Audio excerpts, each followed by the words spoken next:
Hello,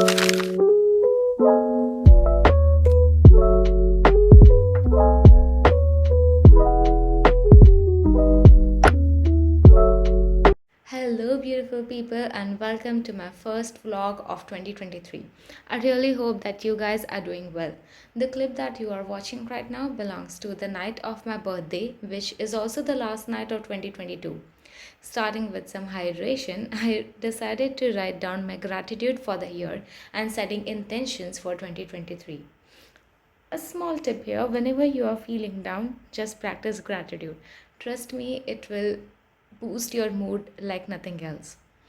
I have also went on to make my vision board for 2023, which I'll show in another video. I am super excited to tell you that in this video we are going to channel that girl energy. You might have seen it going very viral at the end of 2023, sorry, at the end of 2022 and in the beginning of 2023. You know, that girl, feminine energy and all of that. So we are going to channel all that in this video. Now you might be wondering, what is that girl, or rather who is that girl? Well, in my opinion, that girl is a lady who always puts herself first. No matter what is not available to anyone easily, takes care of herself spiritually, mentally, emotionally, physically, and financially. And in our case, obviously, even academically. This might sound a lot, but honestly, it all boils down to doing right thing at the right time. Now, what's the right thing? It is the one which serves your greater self. So, moving on with the day. So, I started off my day with some podcast. This is Adeline Morin speaking about female friends. I applied this amazing face mask by Vulva.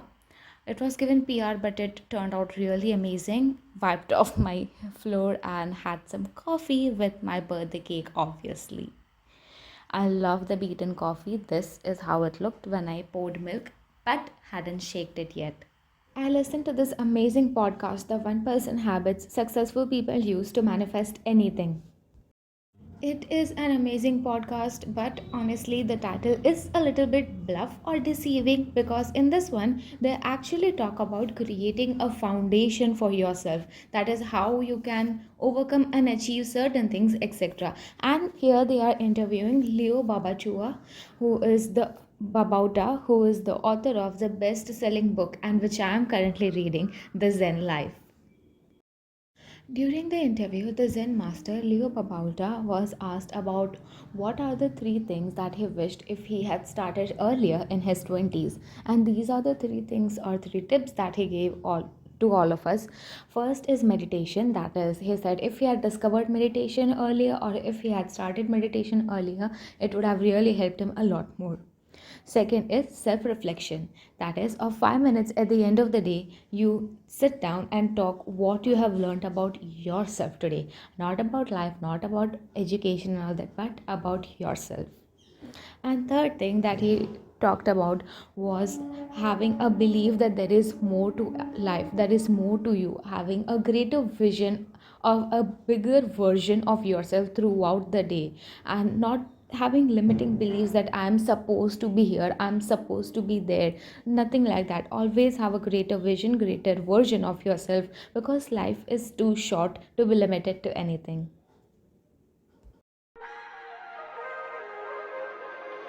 If we try to believe in anything greater than a miracle, it wouldn't be this difficult. If we try to be a negative bull, yeah, we could be taking control. Yeah. If we try to believe in anything greater than a miracle, it wouldn't be this difficult. If we try to be a negative bull, yeah, we could be taking control. Yeah. We could be taking control. We could be taking control. Here there is a very beautiful thing written. Okay, I'll read the entire paragraph. If you don't want to, then just skip, I guess, 40 seconds or 60 seconds. All right.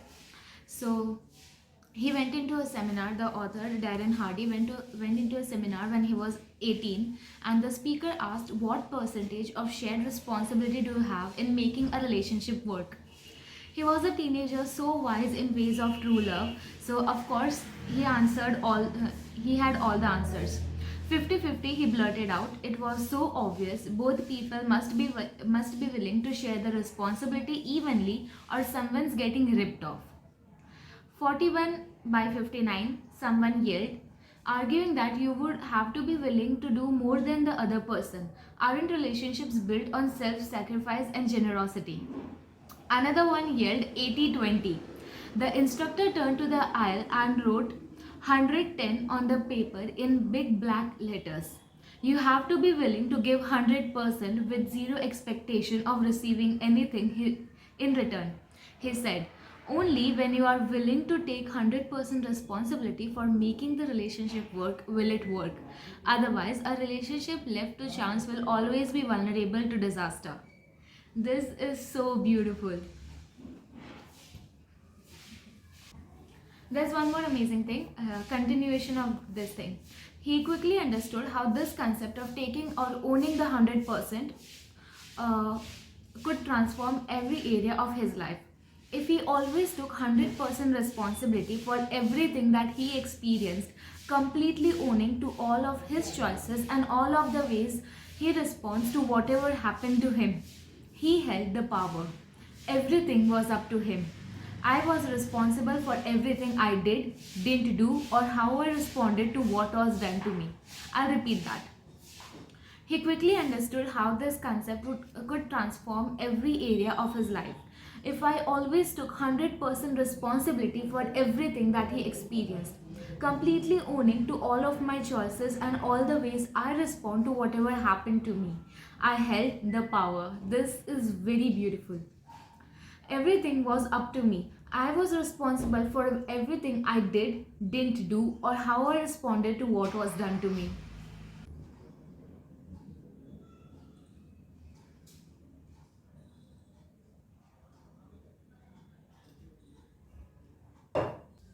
Okay, so now they are talking about getting lucky, and the highlight of this chapter is the complete formula for getting lucky. All right, he has an amazing formula to it. Once we had an old adage that we often hear, that is, luck is when opportunity meets preparation. So the author says that that is not enough. I believe there are two more critical components to luck, that is, apart from opportunity and preparation. So the complete formula for getting lucky is, first is the preparation, that is personal growth, plus the attitude, that is the belief and the mindset, the belief or mindset, plus opportunity, a good thing coming your way, plus action or doing something about the good thing that is coming into your way. That is what gives you the luck. And then he further talks about what is preparation or how to prepare. So the first thing is by consistently improving and preparing yourself, your skills, your knowledge, your expertise, your relationships, and your sources. You have the wherewithal to take advantages of great opportunities when they arise. That is because when they arise, you are already ready for them. You have already improved and prepared your skills, your knowledge, your expertise, your relationships, and your resources.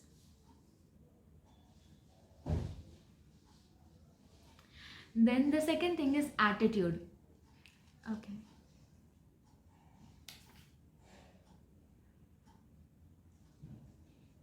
Okay, so but in attitude, he says that it is simply a matter of seeing situations, conversations, and circumstances as fortuitous.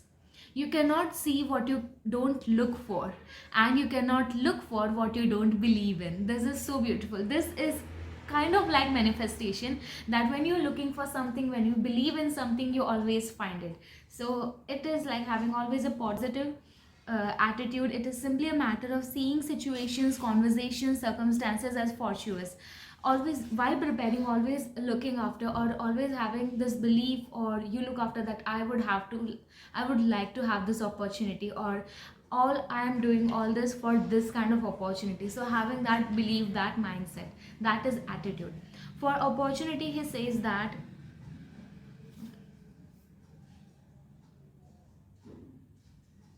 okay, so in opportunity, he says, in this stage of the formula, luck is not forced. It is a natural occurrence, and it often shows up seemingly on its own accord. That is just believing in the time, or believing in the universe, that I will get whatever I'll get when the time is right. Just that thing. Then action, this is where you and I come in. However, this luck was delivered to you from the universe, God, the lucky charms, etc., or whoever, whatever, whomever you associate delivering your good fortune. That is whatever you believe in. If you believe in the universe, the God, the spirits, whatever you believe in, it is now your job to act on it. You have already prepared, you have already had a good attitude, and then you already had the opportunity. So now how you would grab the opportunity. This is what separates the Richard Bransons from Joseph Wallingtons. Joseph who? Exactly. You never even heard of him, not even I. That's because he failed to take action on all the lucky things that happened to him. The more whining about the cards you were dealt, the great defeats you surrendered, or many circumstances. Countless people have more disadvantages and greater obstacles than you, yet they are wealthier and more fulfilled. Luck is an equal opportunity distributor. Lady Luck shines on all, but rather than having your umbrella overhead, you have got to have your face to the sky. When it comes down to it, it's all you. There's no other way around you.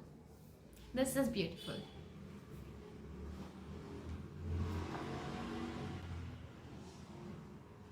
Okay, so in action, he only talks about grabbing all the opportunity, or whenever lucky things come into your life, whenever certain people come into your life that you feel good with them, or whenever certain opportunity knocks your door, you just have to go and grab it. You just have to take action on it, or take action on them. Work upon your communications and work upon how you can grab that opportunity the way you want, or the way it will be fruitful to you.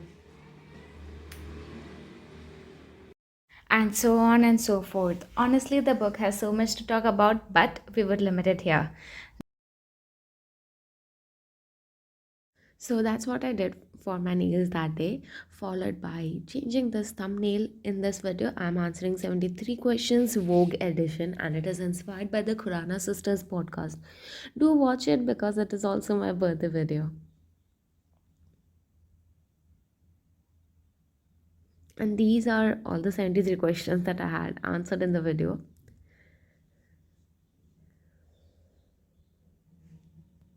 So do check it out. It must be in the description box below, or obviously you can easily find it on my channel. Now the next day I had my pharmaceutical examination, that is biopharmaceutical and pharmacokinetic practical examination, for which I studied for the rest of the day, because that girl cannot be without taking care of herself. And self-care does not only mean applying fancy face mask, doing fancy massages and all that, but it also means doing the hard work, all right? So yeah, I'm studying for that, and the the practical examination went really well. This is one of my favorite patients. It was a 20-year-old female, and she was diagnosed with colonic polyposis. She was such a cute little girl, and she had to undergo total colectomy at the age of 21. At the age of 20 years, it is surely it affects the patient, but still she was so good, and all her examination is there. All the kind of reports are there, so I'm just really very happy with the case, and even the patient herself was just amazing. So here we are done with the work, completed journal. And that, my beautiful friends, is the end of today's vlog. I really hope that you guys enjoyed it, and that you become that girl or that guy from now onwards. And let me know in the comment section below how you feel about it. So at the end of the day, I was really very tired, so I just ignited some camphor and some sandalwood stick because I love its fragrance. And yeah, I just found down had this amazing fragrance in my room, got into my amazing blanket, and read book The Compound Effect. Stay tuned for other videos, and do subscribe if you would like to receive more videos from me, and click on the bell icon for notifications. And good night.